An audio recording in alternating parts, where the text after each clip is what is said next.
Doctrines of grace. Okay, so the first thing that we're going to look at. Who can tell me what... Okay, so what's the acronym? What's the acronym? Phoebe. What's the acronym? All right, cool. Tulip, not tulips. Caitlin, what does the P stand for? That's wrong. Verena, what does P stand for? Huh? That would also be wrong. Chloe, what does P stand for? Ah, yes. Perseverance with an A and an N-C-E of the saints. Correct. Dylan, what does L stand for?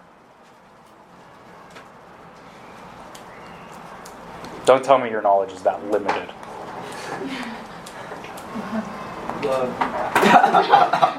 Limited it is. That is incorrect. Aaron, what does L stand for?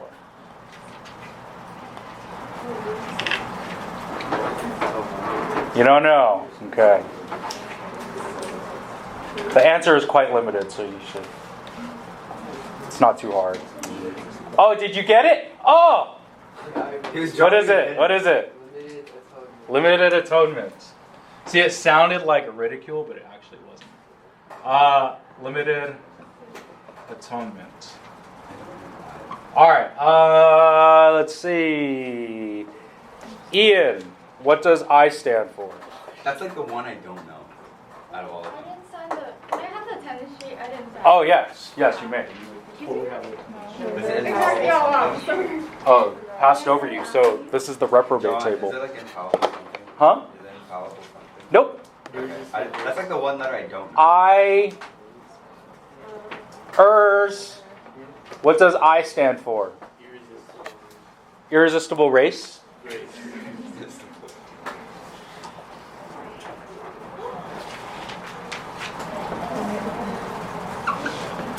All right. Actually, ers, you can do you too because that's what your name starts with. Or I mean, no, I'm going to election. Yeah.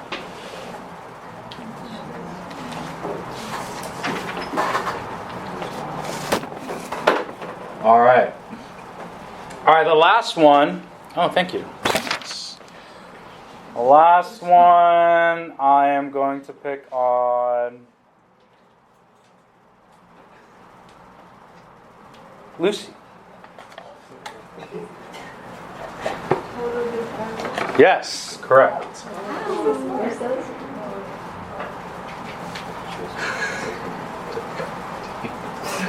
I can't spell this morning. All right, total depravity. So in the Doctrines of Grace, we're gonna have 5 points. Okay, 5 points of Calvinism, 5 points of Doctrines of Grace. When we say Calvinism, you'll likely hear me refer it to Calvinism. Basically, Calvin is the one who he's a theologian from Geneva, Switzerland. Actually, I don't know if he's from Geneva, Switzerland, but he preached in Geneva. And so he came up with a theology revolving around this topic of salvation. And a lot of it obviously focuses on grace. Grace, and then there's other... his following is actually... They're the ones who actually came up with this acronym. So Calvin himself didn't come up with this acronym. It was actually his followers. But this follows along the lines of his theology. So hence, TULIP is what we will follow. And it is kind of like an exposition or trying to understand better how salvation works. Okay. So, did you already record this? It should be starting already. Okay, I'm gonna put it here so I have a little bit more room. I don't want to knock it off. Let's go ahead and open up your Bibles to 1 Corinthians 15.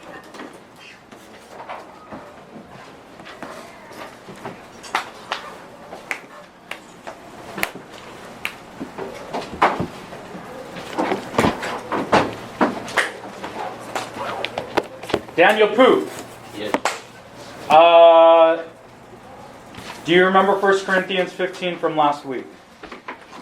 1 Corinthians 15, 1 to 4. Huh? 1 through 4? Close. Actually, yeah, it was 1 through 4. But we are going to do 1 Corinthians 3 to 4. And may I have Grace? I don't think I picked on you yet. You may pray, or not pray.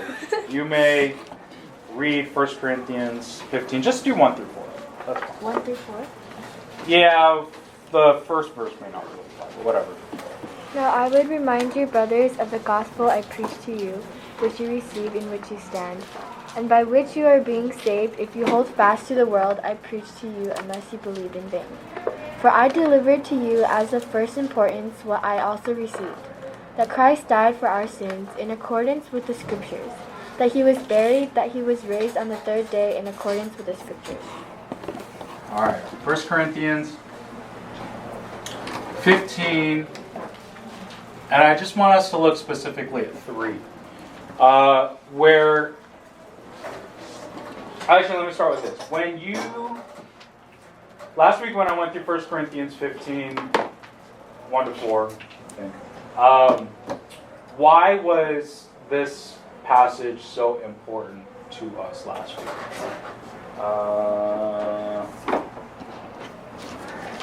Dylan, I don't think I picked on you yet. You did. Oh, well, too bad. What was the question again? That's why I picked. Why was 1 Corinthians 15, 3 to 4, like, why was it so important to us last week?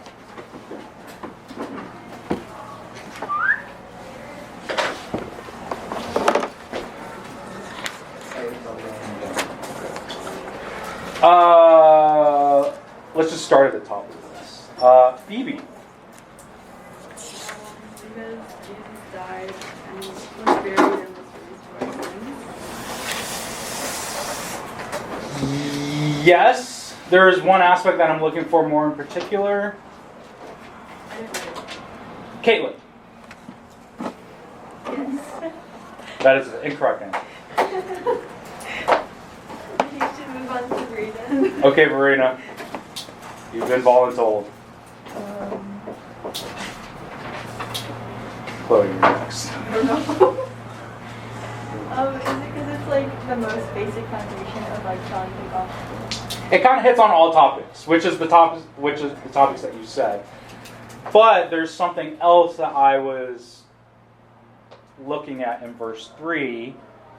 So, Dylan, since you're on the list again in verse 3, what tells us that it's that important?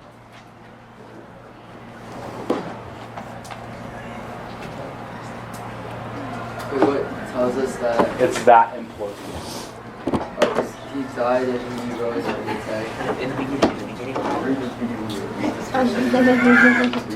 Okay, so all of it, most of the answers that I do ask, when it's from the Bible, it's going to come from the Bible. And I will try to give hints when I can. So why is it so important? It's the 9th word. Are you sure? No. Wait, did you ever? He's got the Bible with the zoo on it. Oh, I'm sorry, it's a map. It's not a zoo. Do you have another Bible? No, he got it. Oh, he's got it. Okay, he's got it. Okay. All right, Dylan. I'm going to give you a little bit of a break. Just kind of breathe. Aaron, what do you think, buddy? I just read it, right? I mean, you could just read it, but that's not. That way.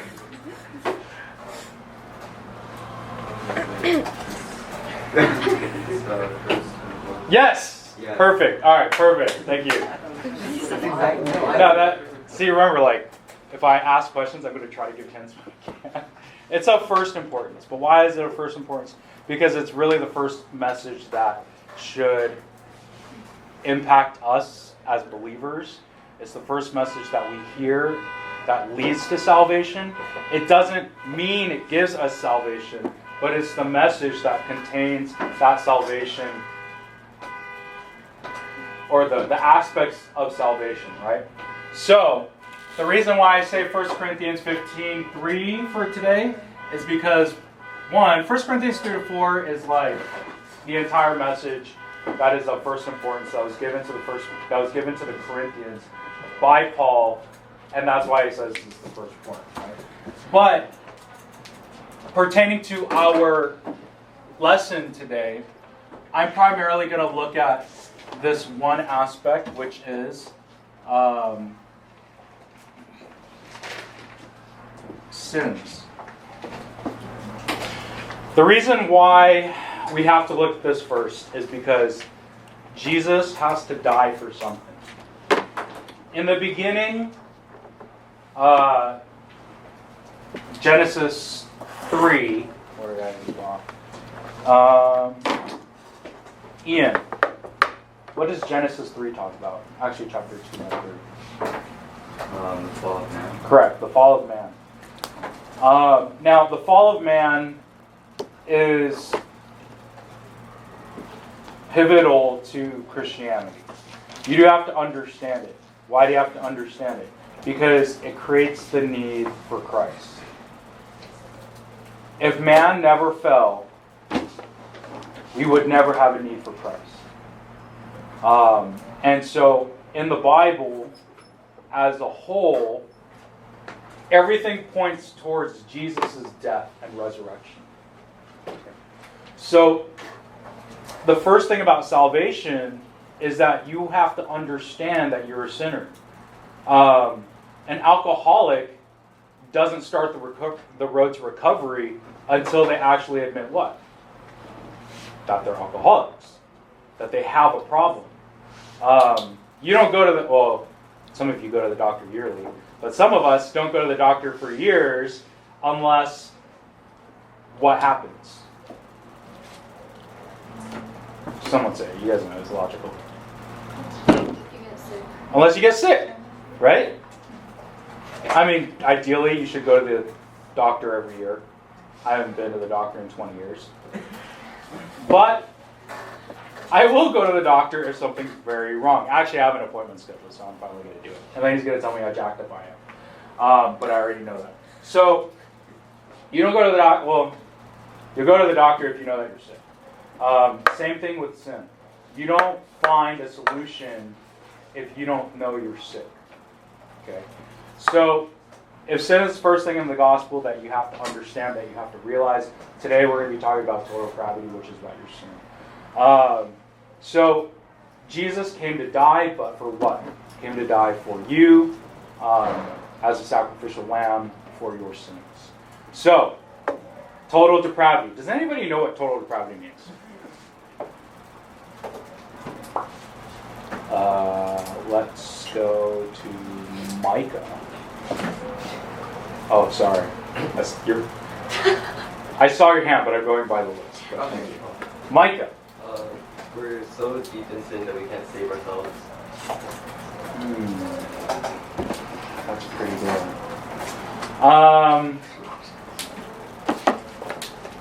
But does that qualify? I would say that qualifies. Say that again for the class. We're so deep in sin that we can't save ourselves. Okay. Yeah, so there's the idea of, and I'll just write it down. So we're going to do total depravity right now. Total depravity. There's a couple aspects of total depravity. The first is the extent. Okay. So we are. Some people also call total depravity total corruption. And I think that makes sense. It's basically that all of us, as individuals, every human being is so so corrupted by sin that we really can't do anything to save ourselves. So you could call it total depravity. That's the term. You could also call it total corruption if that helps you understand a little bit better. It's not that we are so sinful that like the image of God is not in us or anything like that. That we still hold the image of God, but we can't save ourselves because we're so corrupted by sin. All right, so let's move on. The way that I actually wrote it was. I'm gonna get rid of this. For those of you who are taking notes, sorry.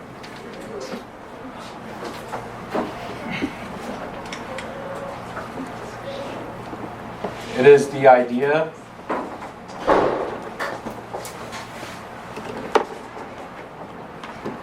that every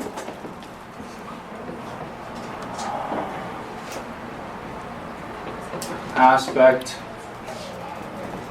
and faculty of the individual is corrupted by sin. And hence, therefore, we cannot save ourselves.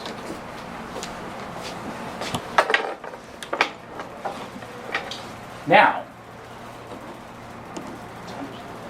I'll be opening it up for discussion amongst yourselves. Just kidding. I do.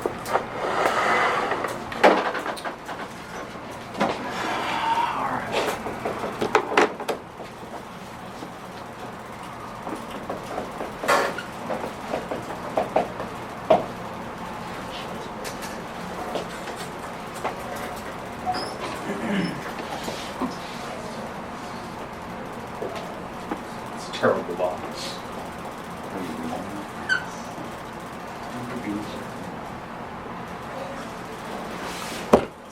I don't even know if you guys can see what I'm freaking camera's on my left.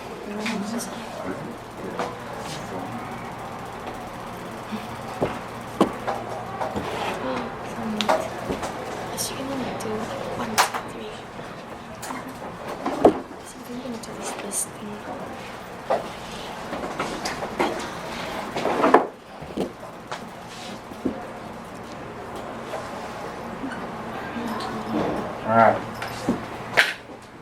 This is possibly the last thing that we will do today.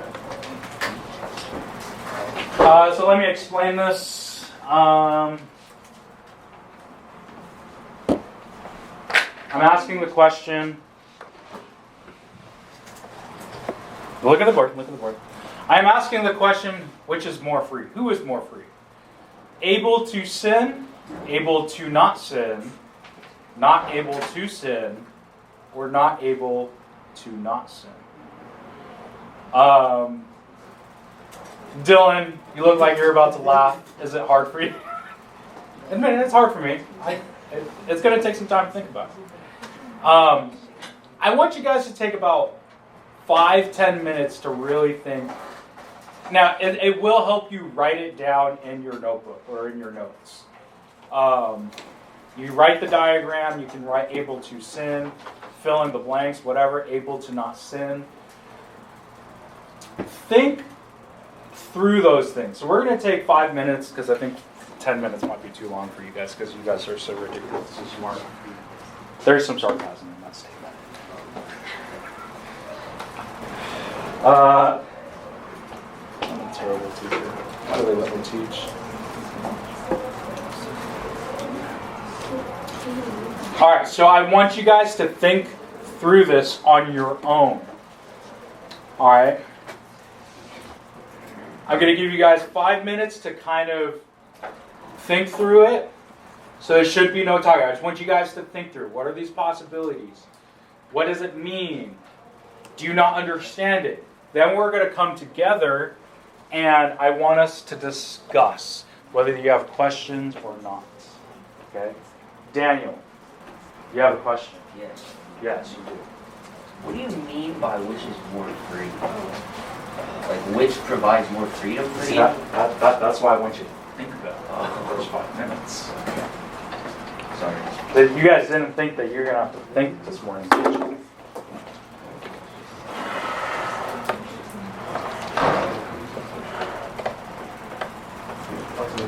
So let me connect this. If you are totally depraved, I'm not able to actually come to salvation on your own. The question is, are you free to make that choice?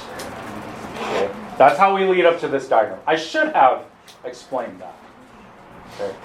So now you guys have to think, if you are able to sin, are you free? If you are able to not sin, are you free? If you are not able to not sin, or if you are not able to sin, is that freedom? Like, which has a sense of more freedom? Or not able to not sin? Your 5 minutes have already been covered.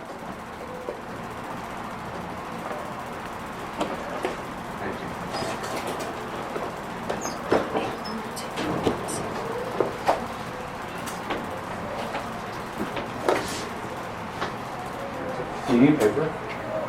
Sorry, do you need paper?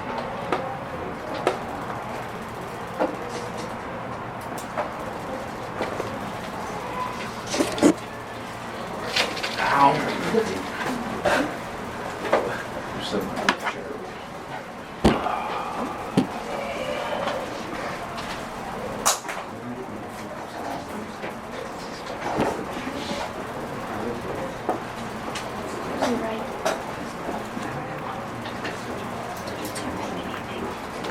Aaron, do you get it or is it confusing? Do you get it or is it confusing? I think I get it. You get it. So if they can't get it. Daniel, it's okay if you can't get it. Not all of us can be as smart as this. Of course. Yep.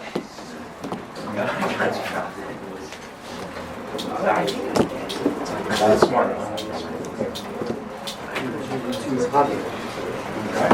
I don't know. Huh? I'm not, trust me. I'm totally not. I made stupid comments. This is from Highlight Coffee. Hey, this is a self-study right now. You will discuss in a little bit. That's also that's in Pasadena. No, I think you were. I saw you taking care of your kid. So I went over to Pasadena because I also wanted to see what the coffee did. But they were kind of back there, like a lot of people.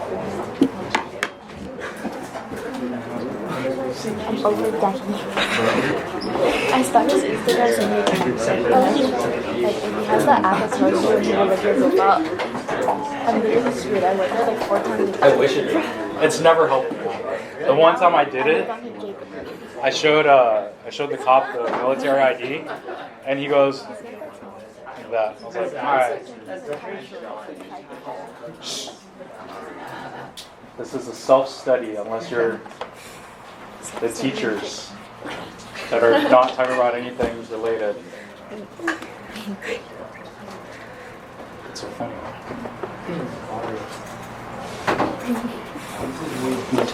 Yeah.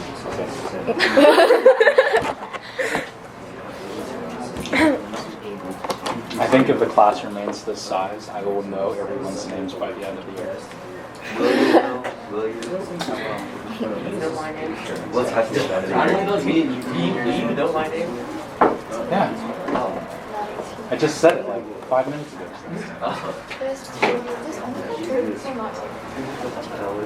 Some people I'm shaking on. That's Lucy because I've been picking on her all morning. There's a Caitlin here. I think Caitlin is her. Okay. I was in the vicinity. No, wait. Is she lying to me? Yeah. This is why I doubt your salvation? Just kidding. You guys take me so seriously. Joke around too much. That's my problem. Right, Urs? Yeah. Say things that I probably shouldn't. But just know that I joke around too much. Because I love you. My name? Okay, that's time. That's time. Time. It is. All right. All right, it's 9:54. Caitlin, let's start with you. Okay. What does it mean to be able to sin? Like, you have the capacity and like the potential. Okay. Okay. Right. You have the capacity. Perfect.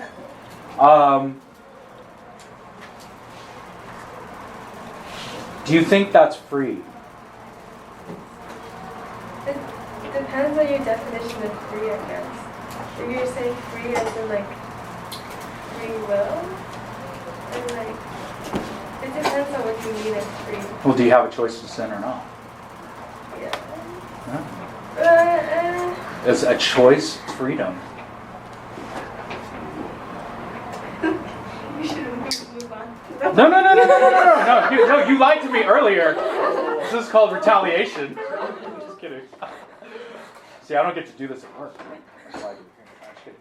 All right, fine. I'll be nice to you.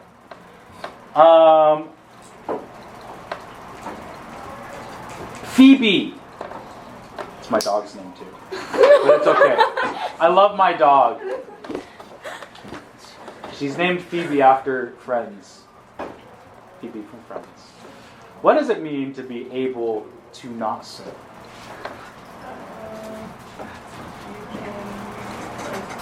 Be pure. Huh? Like, What? I don't know how to say it. You can choose to not sin. Okay, you can choose to not sin. Okay. Does that sound like it's pretty free?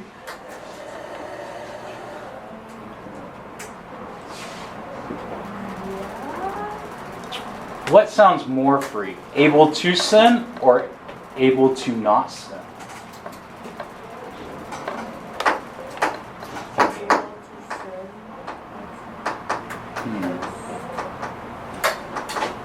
Like, not sin. If you're choosing to not sin, then you're kind of being. Say that again? I can't hear you. You're choosing to not sin is like you're being boxed in into like standards. I don't know how to explain it. You're almost boxed into standards. It's an interesting way of looking at it. All right. Thank you. Thank you for entertaining my questions. Oh, by the way, my hearing sucks. So if I ask you to repeat, it's probably because of that.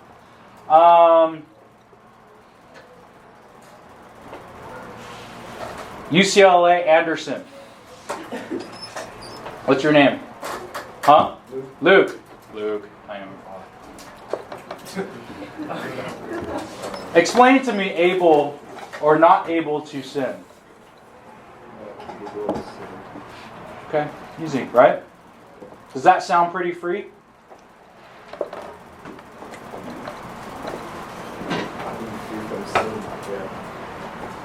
Free from sin? Okay. Does somebody disagree with him? Does that sound not free? Nobody disagrees?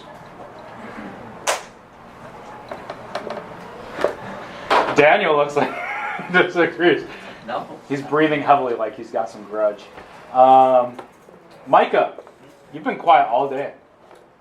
Yeah. Explain to me not able to not sin. Not able to not sin. Not. Explain it to me in Micah terms. Okay. Not being able to not sin means you're always gonna sin. That means you're not free from sin. So you're gonna sin. Yeah, that one's pretty confusing. Say that again. Say that again. Oh. If I just repeat what I said. Yeah, you can. I want you to repeat for them and me. Because I got lost after the first time you said sin. If you're not able to not sin, you're gonna sin a lot because you can't not sin.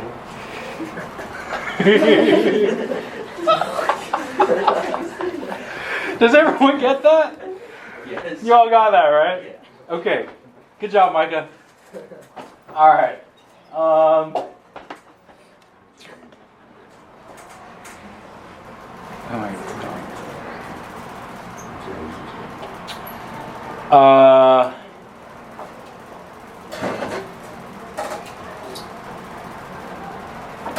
Nadia. That's your name. Okay, good. Huh? Yeah, I'm really trying. This is me trying, guys. Gives me a headache. What would you say is the least free of these categories? Of these four, what is the least free?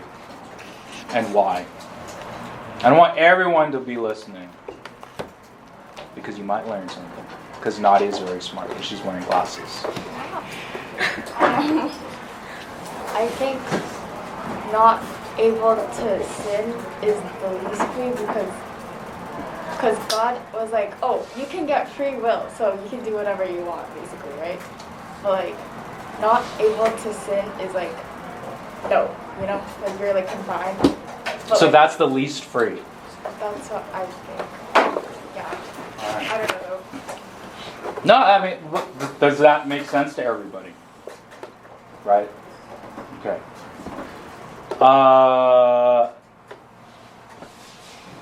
know your name. Don't say it. Ninja. Marianne? Marianne the Ninja. Ninja star. Alright. Do you agree with Nadia? That is the least able, or that is the least free? Okay. What would you say is the most free? Able to sin? Not able to sin. No, able to sin. Able to sin is the most free. And why would you say that? Because like Nadia said, it's like free will, right? And like humans' free will is to sin. So they're basically just doing whatever they want. So that is the most free. Okay, does anybody disagree with that? Daniel, why do you disagree with that? I disagree with able to sin being the most free because we are creatures of sin, so it's already in our nature. So technically, we're confined to what we already are. So if we are given the opportunity between sin and not sinning, our natural inclination is to sin. So technically, we're not being free from anything. We're just living how we are programmed to live. It's like the Matrix. Does anybody agree with that? The Matrix version of this chart. I mean, does it make sense to you guys?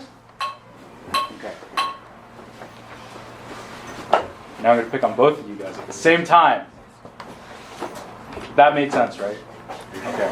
Does that kind of change your thinking? Does it make you question your thinking a little bit more? I mean, if it doesn't, just think about it. It's fine. There's no right and wrong here, except in my opinion. All right, Lucy. What do you say is the most free?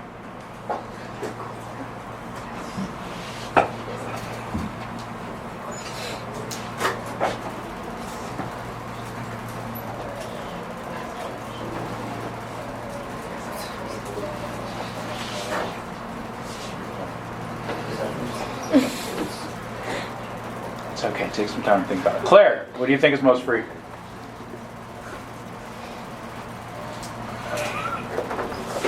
Okay, Lucy.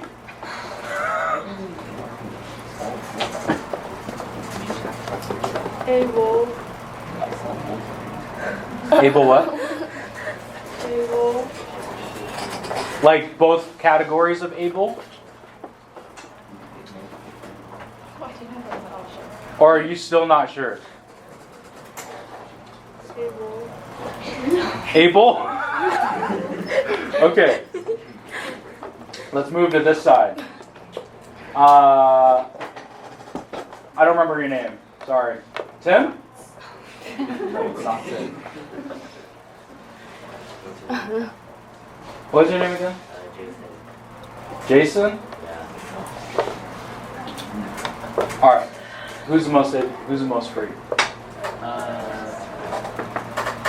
Who would you think is most free? Probably able to sin because the not able is already like not free to be able to. So those don't apply. Like able to not sin, again, like other people said, it's like already natural that we sin at this point. So I think that like since we just do it as a reflex, I think it's basically able to sin. Able to not sin is like choosing not to for the good of others. Okay. Did you hear that, Daniel? Yeah. Could be wrong, huh? I mean, what he said kind of helped prove my point. That's kind of true. All right, Ian, what do you think?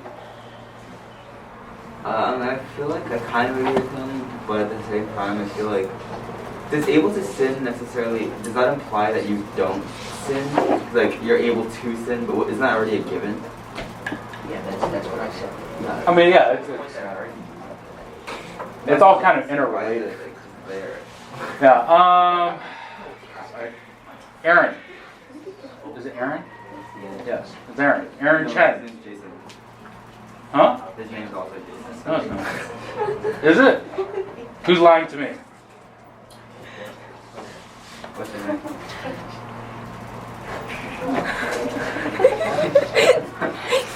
What is their name? Yeah. Unless he's lying to me. I don't like liars. All right, who do you think is most free?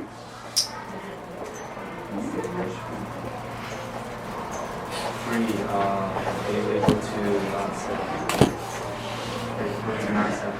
Able to not sin? Why did you have to look at his paper? Okay. Can I pick on the teachers? No. Her first. Oh, her first. So that means that you're willing. Okay, cool, perfect. What do you think?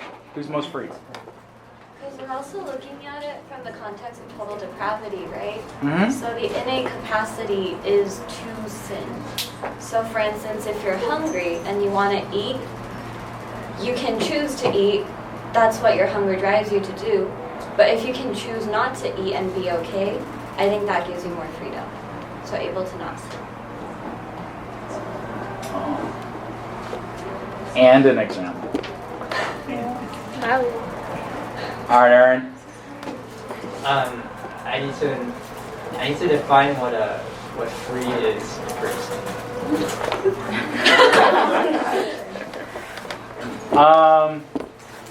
In context of salvation. I mean, we have to remember, this is in context of salvation. So like we're already saved, or Like- we're not saved yet.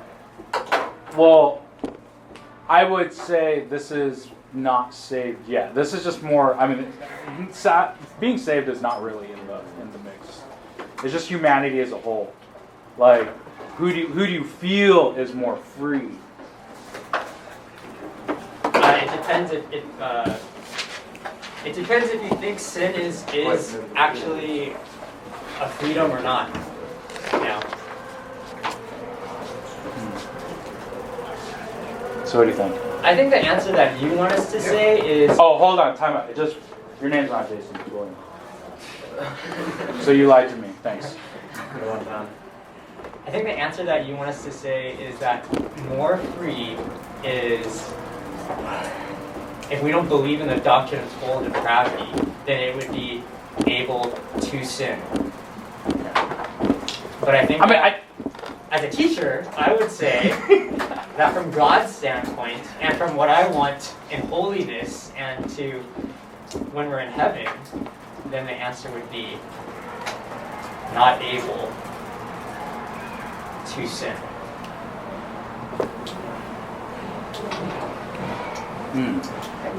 Okay, did everyone understand that? Pretty good, pretty thoughtful. That's why you're a teacher. But you had the example, so that's an appreciation. But, alright, so I'm glad you guys understood this. This was posed to me when I was in seminary. Everyone disagreed with each other like you guys did. It does kind of also depend on how you lean theologically, okay? How you think theologically. And this is one of the biggest debates in Christianity, maybe. Very potentially, it might be one of the biggest debates in Christianity. But it does lead us into all of the other aspects of tulip. Okay, so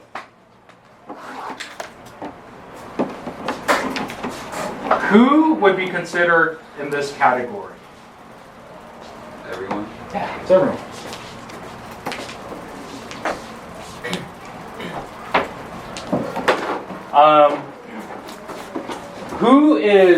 Who would be fitted into this category? Oh, don't answer.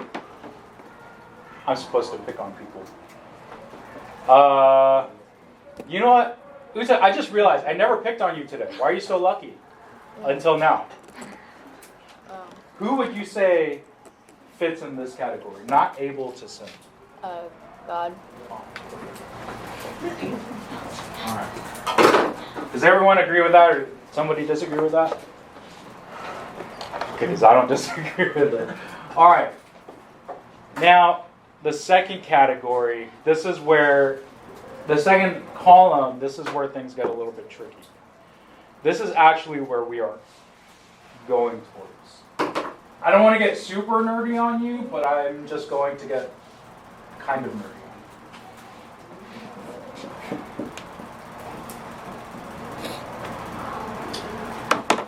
I think most people will say that this is most free.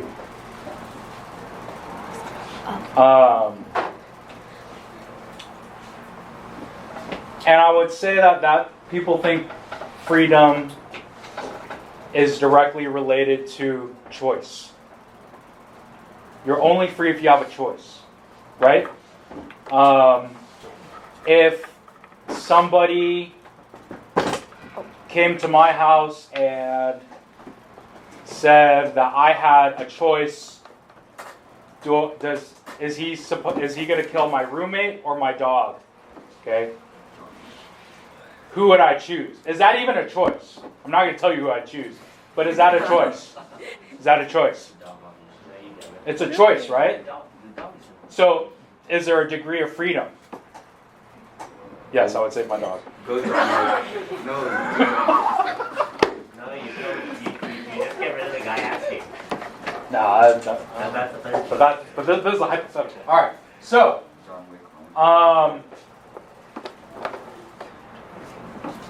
even though there's a choice, am I free to make that choice? So, I think sometimes you have to think, oh yeah, Daniel. If you say it like the example you gave, like you proposed the choice, someone proposed to you the choice, but doesn't it like depend on how the person is asking or who's going to take out what you say? Doesn't it depend on them as well? Because you could say, oh, I want my dog to live, but then you kill both of them. Well, in this hypothetical reason, it's just going to do one. All right. So most people would agree that this is the most free because you have the idea of choice. Okay. Most people would say that this is not because you are not able. You don't have that capacity. You don't have that potential. So this would more so Not able to sin, no choice. Okay. / less free. Here, this is where we get into the topic of salvation. Able to not sin. Are people,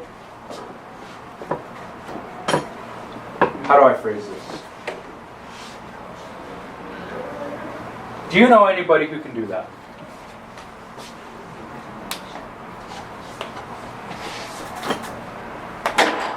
How many of you guys would say, I know a person who is able to not sin? But how many of you guys know people who are not able to not sin?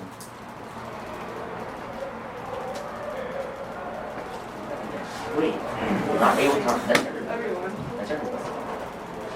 So let me ask this question again. How many of you guys believe that you know someone who is able to not sin? Raise your hand. I know Jesus. Able to not sin. I know Jesus. Aside from Jesus. No. Okay, how many of you believe or know someone who is not able to not sin? Not able to not sin. Okay. I mean, you're able to sin. Not able to not sin, which Yeah, means the not sin. that you basically default to sin, that everybody has sinned. If you believe that, raise your hand. Yes. All right, so there is a difference here. Where one person has the ability to not sin, and this person does not have the ability to not sin, which means chances are that they are totally corrupted, and that is their tendency.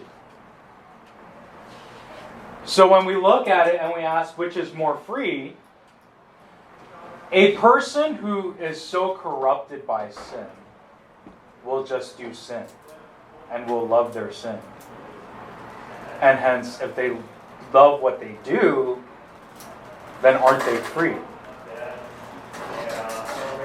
Oh, does that make sense? If I'm a sinner, okay, if I'm an unsaved sinner, and I totally reject salvation or religion, and I say, I'm going to do what I'm going to do. I'm going to do what I want to do. Okay? And I do it. Yeah, there are limitations, but I do it. Am I free? I would say that there's a feeling of freedom, but I think that person is essentially enslaved to their sin. They're so enslaved to their sin that they willingly choose to do it. I don't want to make light of it, but well,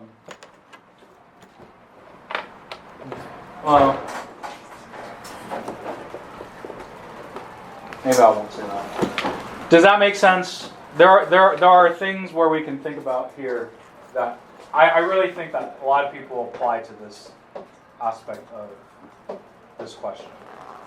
I don't know of anybody who actually exists in this section. So even though that might be free, I don't think it exists. So anyway, the reason why I bring this up is this. If you really want to get nerdy, this is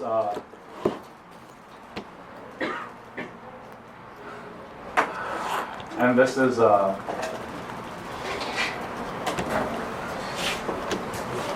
Augustine. Wait, John. Yeah. For able to not sin, would that include like the angels and Satan, like back then? Able to not sin? No, actually, angels can sin. Oh wait, no. Angels can sin. The ones that did sin were thrown down from heaven along with Satan. But there's there's also the idea that they don't really have the choice either. But at that moment, they did have a choice. I'm actually not too sure about that. So this should be Augustinian. So I just Augustinian. All right. Those are just fancy names. Those are people who actually thought about these things. Pelagius believed that people were able to sin, or able to not sin. Like you could live a holy life. But I don't think he actually thought people or anybody existed along those terms. Augustinian believed that nobody was able to live a holy life or a life without sin.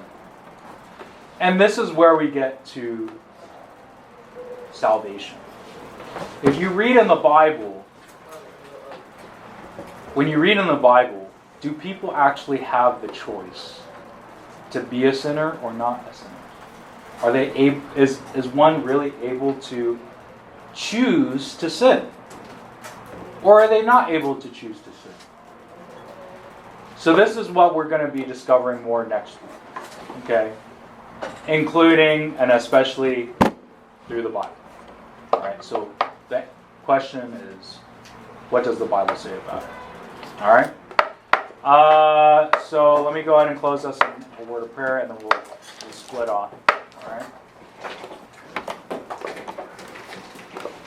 Father, we just thank you that for this Sunday that we were all able to come to Sunday school. I know that I probably confused a lot of them. But I do pray that through this week they would just continue to think upon the gospel and how it applies to their lives and why it should be the greatest message that they know and that they love. Lord, I pray that they wouldn't get too confused by the things that I've said, but more so that they would just that you would just give them more faith in the gospel, to love the gospel. God, I pray that you would just continue to grow them. And for those who do not believe or don't know if they believe, I pray that during this course that they would know, that they would have an understanding of where they stand before you. And for those who wish to come to salvation, Lord, I pray that they would approach a counselor or a teacher or whatever, so that they can just seek you and draw near to you. Or that you would draw near to them. In Jesus' name, amen.